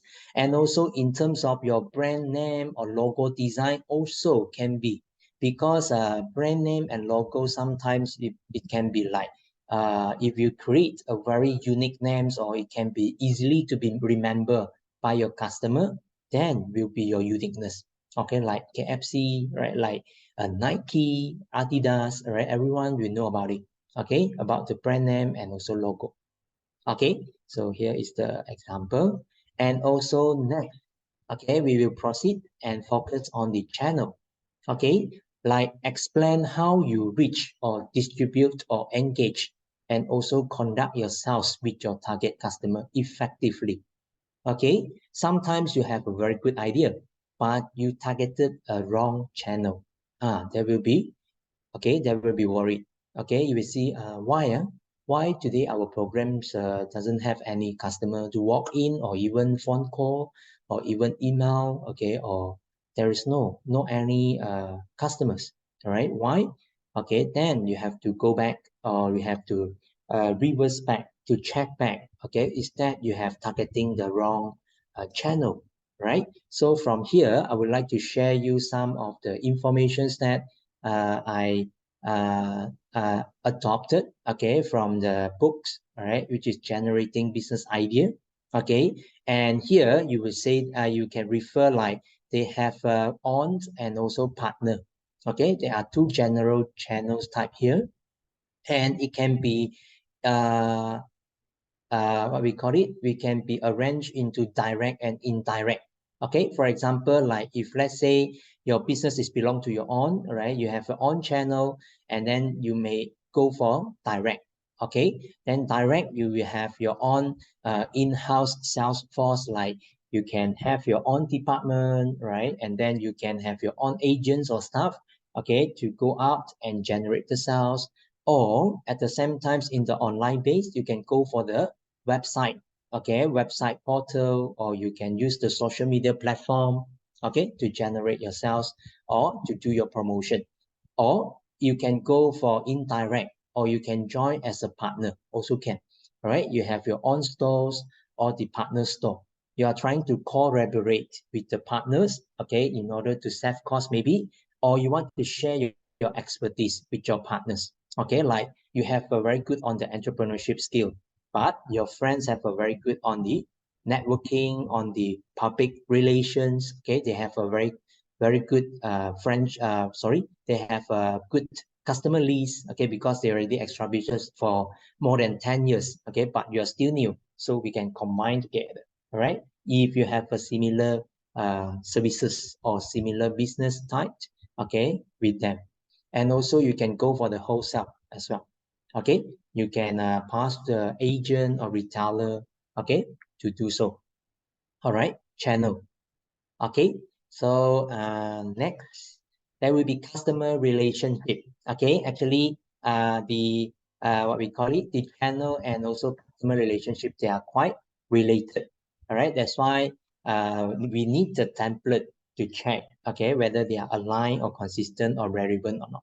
All right, customer relationship, why it is important? Because we cannot just ignore after first time purchasing. Okay, we should follow up. Okay, maybe we can ask from the feedback from the customer, because we are still in the maybe in the testing phase. Okay, or maybe we are planning to have further, okay, like you're putting the innovations in order to have your product enhancement or product development.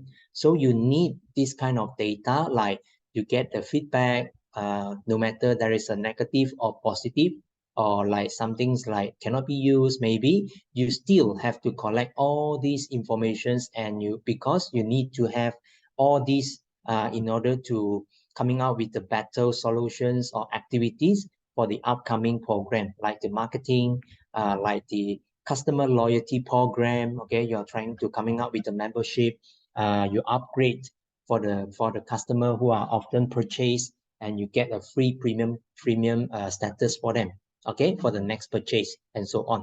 All right, so you're trying to build and strengthen your customer relationship. okay, and try to improve the customer satisfaction. And in the end, you can drive yourself. So there are some research saying that if you are able to apply our customer relationship management in an effective way, then you can be able to increase at least 50 to 60% of your profit or revenue gain. Okay, because we are appreciate and we are trying to what we call it. We are trying to retain a good relationship with our existing customer while we are attracting a new customer group as well. Okay, so from here, there are several categories of approaches or methods that we'd like to share with you all, like personal assistant. Okay, you can do this way. Like maybe they are just one time or two times customer. That means they are really show their interest to purchase your product or services. So you might do personal assistant. Sorry, like you are providing the contact info to them, or you're providing the email to them. If there are any questions, okay, to ask, feel free to ask or respond, all right? Or you can go for the dedicated personal assistant. For this one, they might be targeted the loyal customer, okay, or the customers who are purchases more than 3 times or more than 5 times, okay, or is there every sales season, okay, they will be what we call it, purchase, okay, and also visit to your shop or website. You can search from the inside report how many times, okay, they serve from your website or store, okay, and so on. So from here we can go into further. Maybe you can have a phone call with them. Maybe you can send a message to them, right? If there is an upcoming event or upcoming promotion program or marketing program, okay, were they interested to join? Okay, and also we can have a self-service. Okay, if let's say your business is still in a growing stage, then you don't want to be wasting for any chances, and also there is a higher customer demand, then you can go for it self-service. All right, you provide the facilities or infrastructures and so on. You can provide to the customers, and why not? Okay, if they're very interested to your business, you have to do that. Okay, and also automated services. Okay, for example, like the vending machine. Okay, like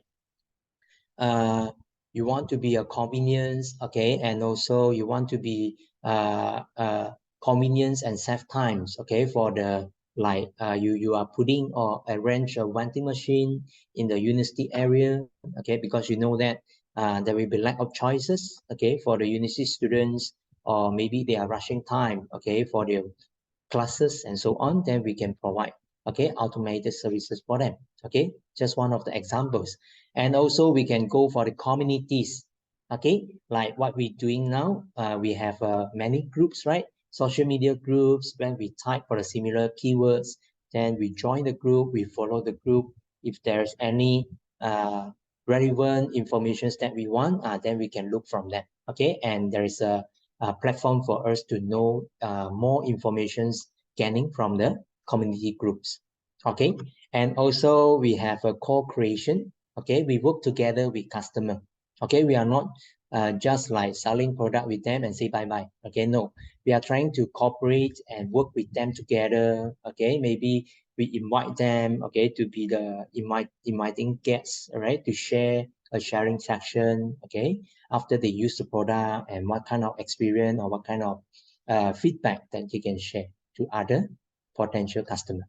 Okay, all right, so here is what we call it, the final sessions that I would like to share here is regarding competitive analysis. Because when I check the topic or titles, okay, of these sections, okay, business competitiveness, right? So I believe that, okay, or I think that competitive analysis is very useful, okay, for us to like able to like the objective here saying that we can able to identify the opportunities, we are able to compare, okay, where is it, okay, and until now for this moment, where are we, right? Like when you're competing with the new direct or indirect competitors, okay, are you in the dangerous stage, or risky stage, or you are in the stable one. All right, and how strong for your product or for your business is. Okay, so we need this for this one, competitive analysis, because it's required, okay, for our strategic planning and corporate development. Okay, and also it's involved to analyzing your industry competitor strength and weaknesses or problems. Okay, as I mentioned that from the competitor analysis, they have a guideline, or they even have the metrics or template for you to fill up. Okay, you compare with the several direct competitors. If you couldn't find it because you say that your business idea or your business is quite new in the market, so you might go for the indirect competitor or the future competitor. Maybe the next coming 3 to 4 years, they are going to be a direct competitor for you, with you. Okay, then why not?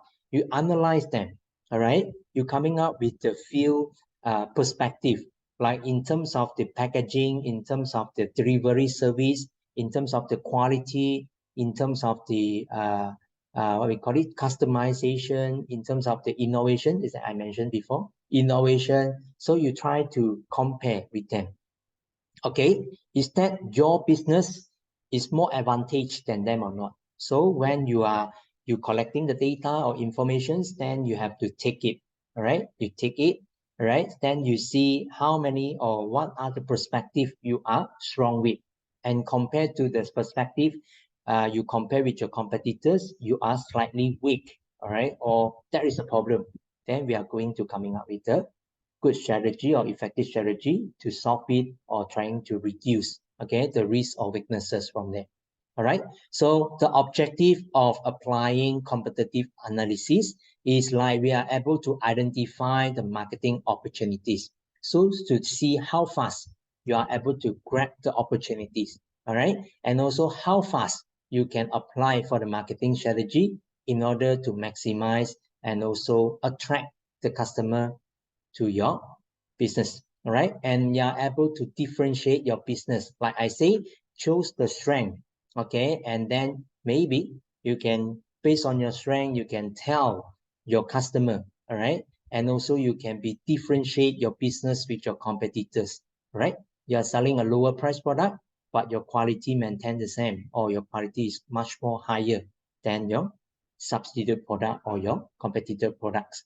And also, once we have the data or information from competitive analysis, we are able to benchmark our company performance. Why not? Okay, we can set a guideline or standard, okay, for every employees of the business, okay, as a reference or as a guideline for the upcoming maybe new product development and so on. All right, and also understand your customer preferences, like the customer segment did, and also anticipate or estimate the market changes and trends. Okay, so it doesn't mean that competitive analysis you just do it once for last longer for 10 years or 5 years. Okay, there is called it it's quite it's not stable because every year, almost every day, or maybe every half year or every year, there will be a changes. Okay, so it's better to sit down with the top management and analyze it, and also to estimate the next market changes, so that you can have a prepare for the strategic planning or the next planning of the corporate development. Okay, of course, at the ultimate outcome or goals or objective, you are able to optimizing your pricing. Okay, because you control, you know it well, maybe you can manage your costing, and also you can maximize your pricing strategy. And also when you compare to your competitor, they are selling for much higher, but when you check back your cost or everything, then you say that you can adjust back the price. Okay, then you will know that why customer or switch to another company, okay, or another product. Okay, why not coming back to us? And also we can coming out with a more effective marketing strategy. All right, so I think that's all for my section.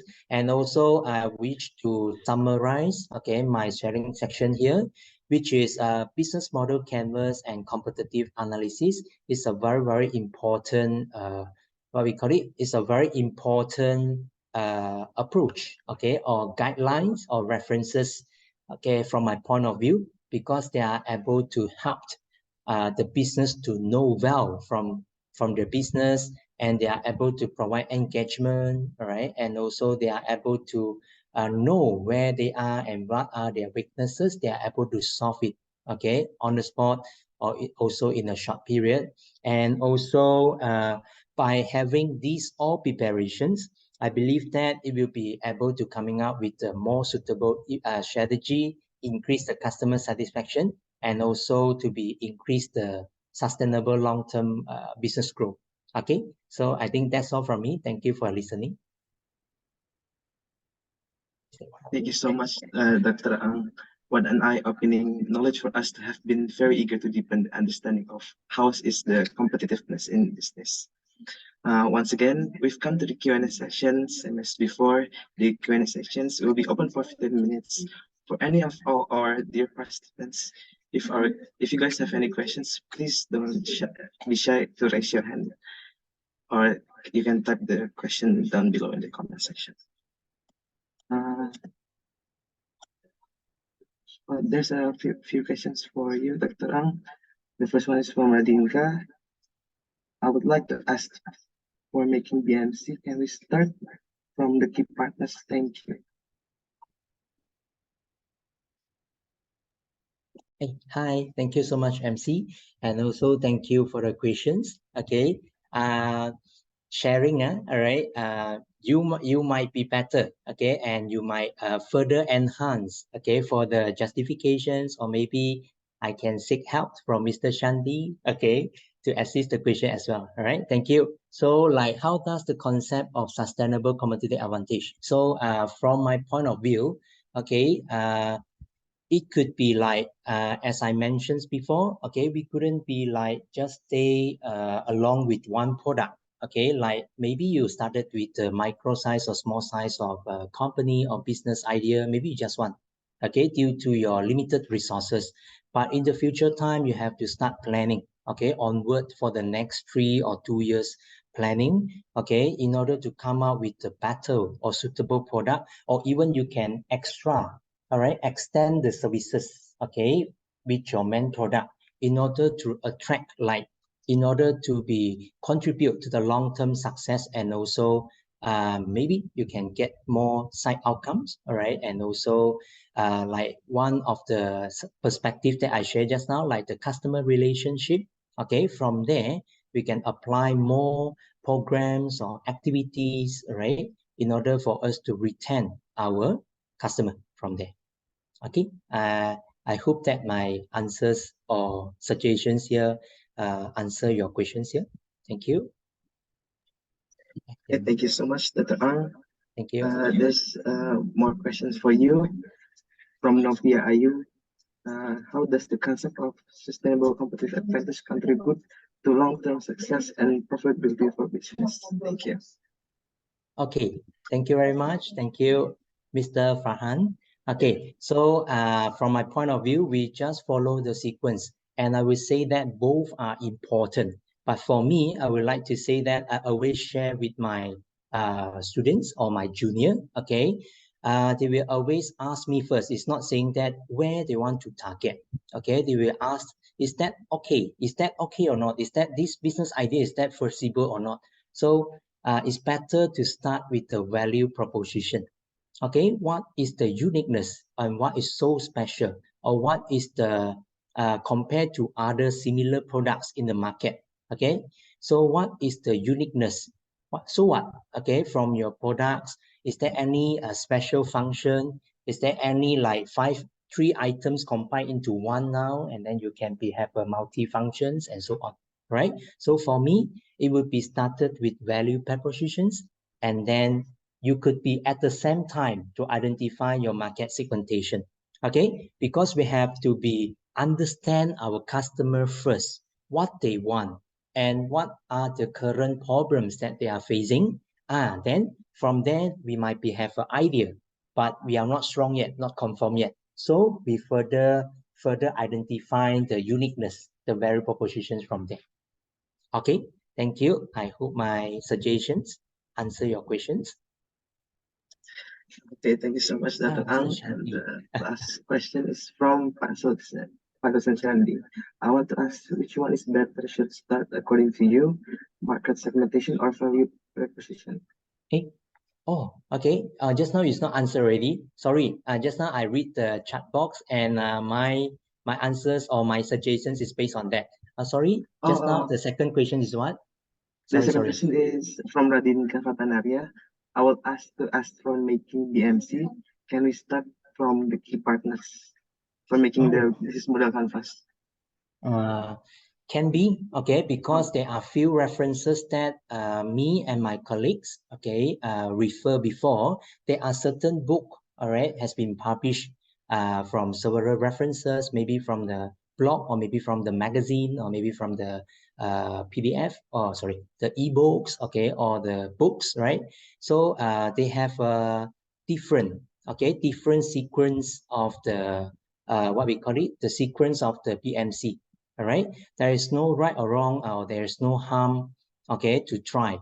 However, we would say that it's better, like Mr. Shanti, okay, mentioned in the questions. I would prefer like that. We should start with either market segmentations or value propositions is better.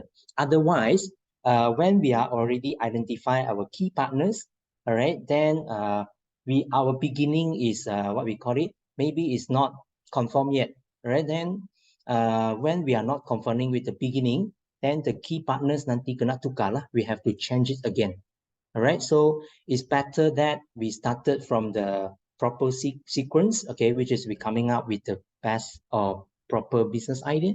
Then we are just looking for the key resources, for example, okay, what are the physical, intellectual, financial resources or human resources that are going to target, apply for this one idea. And also for the key partners, if you are looking for the suitable agent or supplier, all right, then we can connect with them to support our business idea. Okay, another key is what? The key activities, yes, all right. For me, that will be from zero to hero, like from the starting raw material making until the end finished product and also delivered to customer hand. So from there, we can able to describe our first, all right, like our value proposition, our segmentations, and also our channel from there. Okay, so they are after that, following steps for me. Thank you. Thank you, Dr. Ang. Before we end the session with Dr. Ang, on behalf of the BMC International Competition Committee, I would like to express our sincere appreciation for your valuable contribution as a speaker. We would like to present you with this certificate of appreciation. Once again, thank you, Dr. Ang Hong. Thank you very much. So nice design. Thank you very much.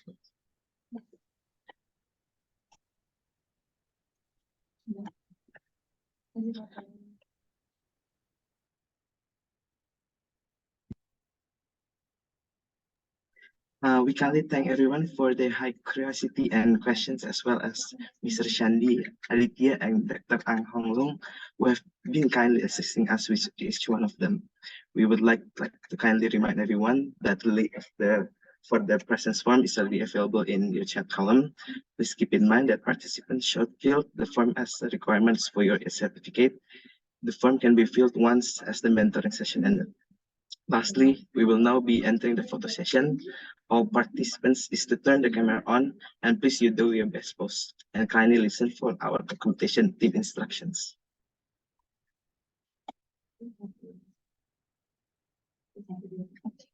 Okay, I will get the documentation. 1, 2, 3. Okay, one more time. 1, 2, 3.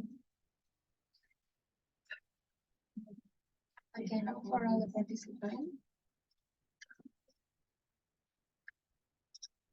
1, 2, 3. Okay, one more time. 1, 2, 3. Okay, thank you. Okay, with that, sadly, we have to come to the end of mentoring session. On behalf of the committee team, we sincerely offer our gratitude for Mr. Shandi Aditya and Dr. Ang Hong Fong for taking your time of the day with this priceless knowledge with us today, and also for all participants here with us. I, Paranuratala, apologize if there's still some obstacles or unpleasant words of act. This event is organized by the Faculty of Economics, Universitas Negeri Jakarta in collaboration with Faculty of Business, Economics, and Accountancy, University Malaysia Sabah. See you on the next event. Wassalamualaikum warahmatullahi wabarakatuh. Stay safe, everyone, and be healthy. Thank you, Dr. Eng. Thank you, all participants.